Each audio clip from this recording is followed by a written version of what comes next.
தனிமைனா என்ன? சுத்தி மக்கள் இல்லாம இருக்கிறது மட்டுமா? இல்ல, தனிமைனா சுத்தி 1000 பேர் இருந்தாலும் உங்க மனசுல ஓடுற எந்த ஒரு விஷயத்தையும் ஒருத்தர் கூட புரிஞ்சுக்க மாட்டாங்களே, அந்த உணர்வு தான் உண்மையான தனிமை. உங்க மொபைல்ல கண்டெக்ட்ஸ் அதிகம் இருக்கலாம், ஆனா ஒரு பிரச்சனைன்னு வரும்போது யாரை கூப்பிடலாம்னு யோசிச்சா யாருமே இல்லைன்னு போனை திரும்பவும் வச்சிடுவீங்களே, அந்த நொடியில உங்க நெஞ்சுக்குள்ள ஒரு சுமை இறங்குமே, அதுதான் தனிமையோட நிஜமான வலி. இந்த தனிமை உங்களை மெல்ல மெல்ல உள்ளுக்குள்ளேயே சாப்பிட்டுடும். நீங்க ஏன் இப்படி இருக்கீங்கன்னு யாருக்கும் தெரியாது. நீங்க சிரிச்சாலும் அழுதாலும் எல்லாமே உங்களுக்கு மட்டுமே சொந்தமானதாக மாறிடும்.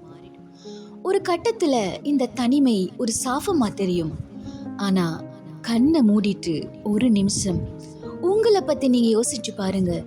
இந்த தனிமை தான் உங்களுக்கு நீங்க யாருன்னு சொல்லி கொடுத்த முதல் ஆசிரியர். நீங்க யாருடைய உதவியும் இல்லாம தனியா உங்க பிரச்சனைகளை எதிர்கொள்ள எவ்வளவு தைரியமானவங்கன்னு உங்களுக்கு கத்துக் கொடுத்த வரமும் இந்த தனிமை தான். இனிமே உங்களுக்கு தனிமையா இருக்குன்னு தோணுச்சுன்னா உடனே யாரையாவது தேடி ஓடாதீங்க. சும்மா கண்ணை மூடிட்டு இருங்க. உங்க மனசுக்குள்ள ஒரு குரல் ஒலிக்கிறத கேளுங்க. உனக்கு இப்போ என்ன வேணும்? நீ நிஜமா யாரை தேடுறன்னு கேளுங்க. நீங்க தேடி ஓடுறது ஒரு உறவை இல்லை, உங்களுக்கே கிடைக்காத உங்களுடைய நிம்மதிய, உங்களுடைய அமைதிய. அதனால உங்களுக்காக நீங்களே டைம் கொடுங்க. இந்த தனிமை தான் உங்க மனசுக்குள் இருக்கிற உங்களுடைய உண்மையான நண்பனை உங்களுக்கு அறிமுகப்படுத்த போறது. யாரும் இல்லாத இந்த தனிமை தான் நீங்க உங்க கனவுக்காக உழைக்க சரியான நேரம். யாரும் உங்களை பார்க்காதனால யாருடைய பாராட்டுக்காகவும் நீங்க உழைக்க போறது இல்லை, உங்களுக்காக மட்டுமே உழைக்க போறீங்க.